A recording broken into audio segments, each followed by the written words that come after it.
And now we will try to navigate cyber resilience in 2025 and beyond. To do that, I'm pleased to introduce Kris Lovejoy.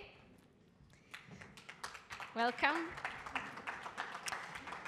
Kris Lovejoy is an internationally recognized leader in the field of cybersecurity and privacy, and she is the Kyndryl Global Practice Leader for Security and Resiliency.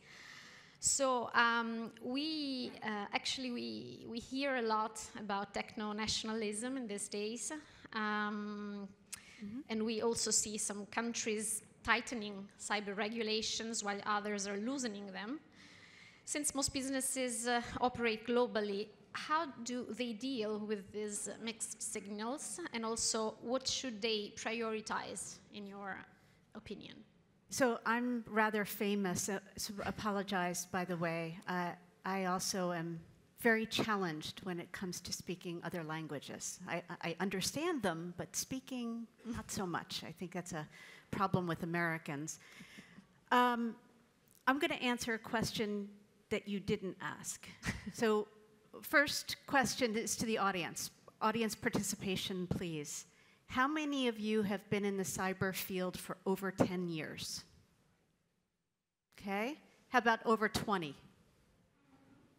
Over 30? Very few, but okay. Good. Together?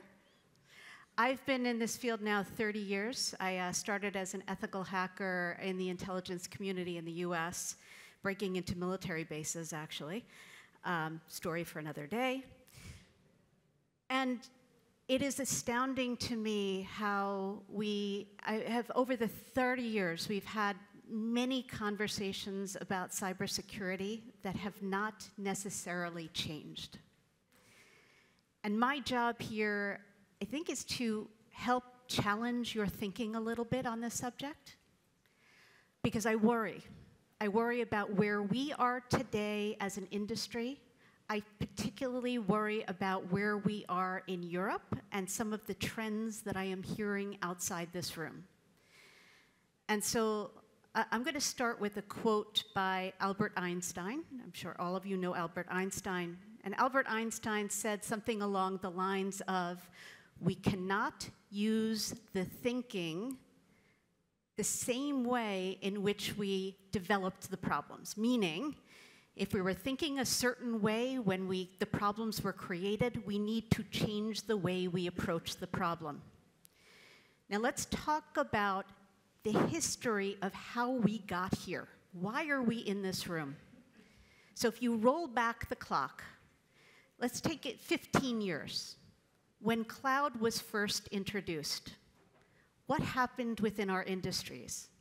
Our businesses all ran toward cloud computing. What they did is they took their infrastructure, they put the infrastructure in containers, they put it into the cloud environments. That was called innovation. Old technology into a new environment. Then we had the COVID period. So during the COVID period, we introduced 60% of the world's businesses and organizations introduced new technology to enable new ways of working. Of those, the majority introduced the technology with no security control. So think about it from a vulnerability landscape, from an attack landscape. The landscape of devices which can be attacked on our networks, which are insecure, are enormous. Now, the problem with much of this infrastructure, not only the new technology that is insecure, but we have a massive base of technology that is considered legacy end of support. So Kyndryl, for those of you who don't know us, we spun out of IBM about 2.5 years ago. We were the services arm.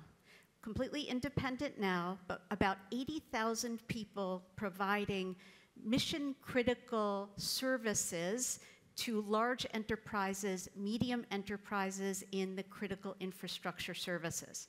So from a numbers perspective, we manage about 75% of the world's financial institutions. What we see in our critical infrastructure customers is that in Europe, about 36% of the IT infrastructure in Europe today is end of life, end of service. I want you to think about that statistic. This is a huge problem. Now, why is this a problem? If any of you were in Brussels a week or two ago, you were probably there for the unveiling of the European Commission's economic compass. Anyone read the compass? In fact, two of the authors were former Italian prime ministers. And what the economic compass talks about is the existential issues associated with the European economy. Now, you might be asking yourself, why is she up here talking about the European economy? Because it is going to be an important motivator for how we think about cybersecurity moving forward. To one of the fundamental pillars of the compass was that the European economy must begin to improve its technology base.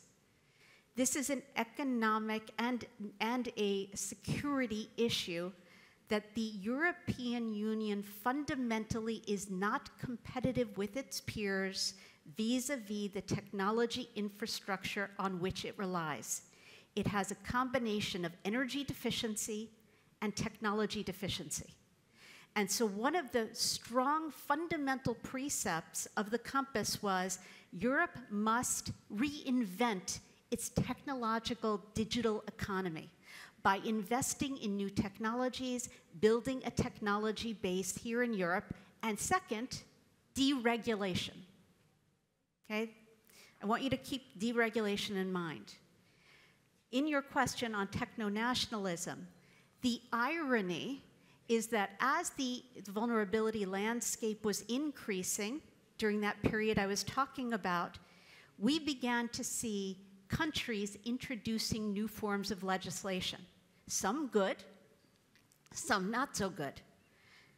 The issue is that of the 150 countries on Earth, 90 of them, over half of them, introduced new cybersecurity regulation, not privacy, that was already done, new cybersecurity legislation that is going to take effect over the next couple of years.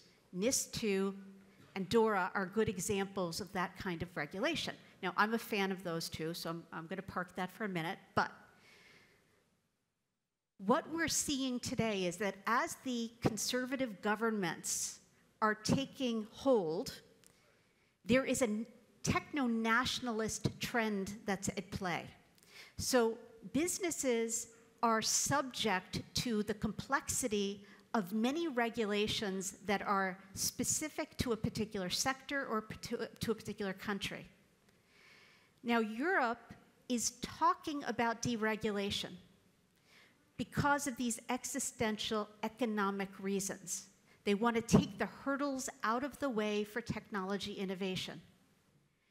There is a paradox, because what we are seeing within the European Union is that it is a very uneven discussion about what that deregulation actually means.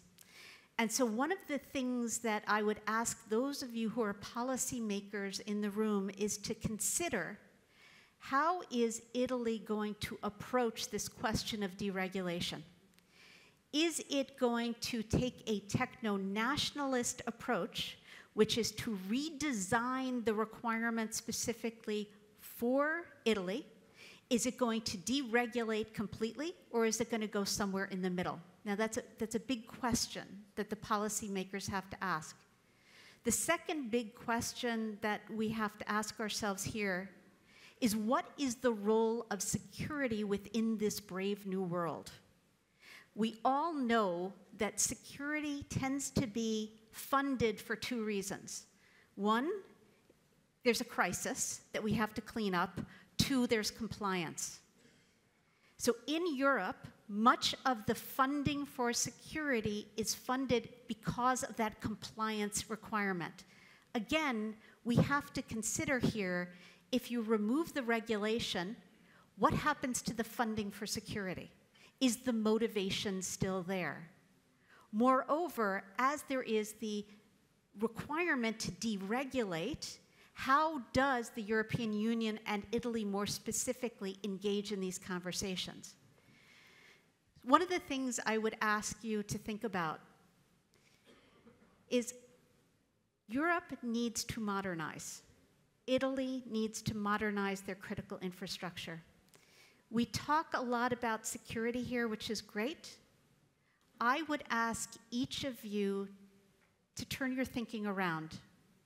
And instead of asking yourself, how do I secure old technology that is not fit for purpose, ask yourself, how do I use my understanding of the IT environment to help the organization identify the areas that need to be modernized and secured as part of the modernization effort. So think about it in reverse. What I worry about and what I see in our customers is they're spending money to secure things that have no business being on the infrastructure.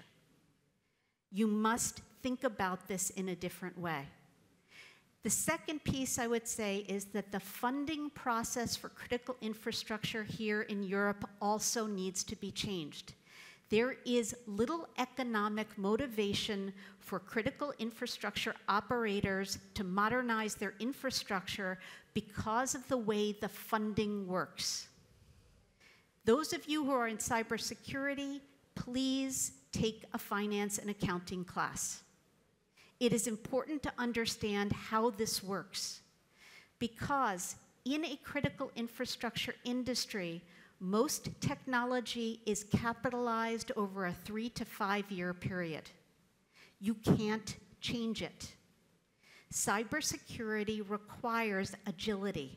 It requires you the ability to change that infrastructure to meet the evolving threat landscape on a minute-by-minute basis. So Europe needs to rethink the economic dynamics that allow for the funding of the programs. At the same time, they're thinking about the controls that are going to be implemented. My perspective on this, and this is just my perspective, is that you have a unique opportunity, particularly here in Italy.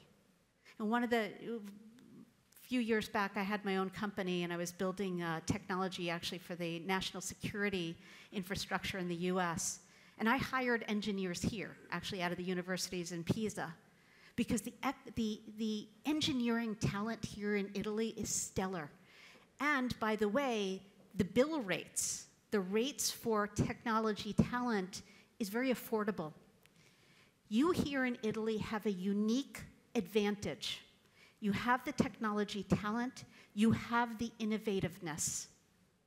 What you need to think about is how do you take that intelligence and that innovation and harness cybersecurity within the context of that approach. Because I really do worry at this point is the conversations we're having in this room are not the same conversations I'm hearing at the EU, and more specifically at the European Central Bank, and with many of the ministers who are so worried about the economic stability and longevity of the European economy. Security is going to get caught in the middle because it is seen as a road bump. You must take that, turn it around, think about it differently, and use security as the means for modernization as instead of the opposite. So I'm sorry, I had to get... No, thank you. You went straight to the point. Yeah, so... So you kind of anticipated also my second question, but we still have time. So with all your experience in cybersecurity and resilience, what do you think are the biggest challenges companies face today? Well, I mentioned some of them. Complex regulation, legacy infrastructure, et cetera, et cetera. I do think we talked about AI. There's a very practical issue. Yes, disinformation is an issue which I won't touch on, very passionate about the subject, but let me talk about the very practical, tactical issues associated with AI-based attacks today. What we are seeing is multi-vector AI-based attacks. What do I mean by that? Historically speaking, a well-run phishing campaign included a well-crafted email, perhaps with a phone call that goes along with the email. Today, the AI-based attacks, the multi-vector attacks that we're seeing, incorporate voicemail, deepfake voicemail, email, not only to, and text messages, not only to the individual that's being targeted, but by the colleagues of the individual that are being targeted. Now, what we're seeing is, historically speaking, the successful phishing rate was about 18%. So 18% of people would fall for phishing attacks. Today, it is over 95%. We do not have the technology to protect ourselves. We have to train. We have to put in place strong endpoint protections. And that is not necessarily being done effectively throughout the industry. Second big problem is the small vendors themselves. What we don't realize is that the way our companies work is we tend to hire 2 people living in a garage, like my sons, with long hair and dogs, who are building the code that we buy and we put into our infrastructures. And that code has no security. So one of the things that we think about is supply chain security. And we think about regulating supply chains. So another issue is the fact that we are putting limitations on who and how the individuals that are participating in the supply chain can build code for us. The interesting thing is we're creating, again, going back to the economics, an inequality. We are locking out of our infrastructure the people that are the most innovative.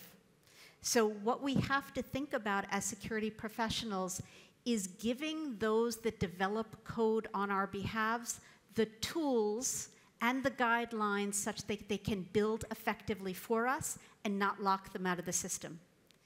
Now, the reason I'm saying that this is a problem is because of what I saw, going back history, about 15 years ago. When we started the banking crisis in 2007, I don't know if anybody remembers this, and the European economies, especially the Eastern European economies, cratered.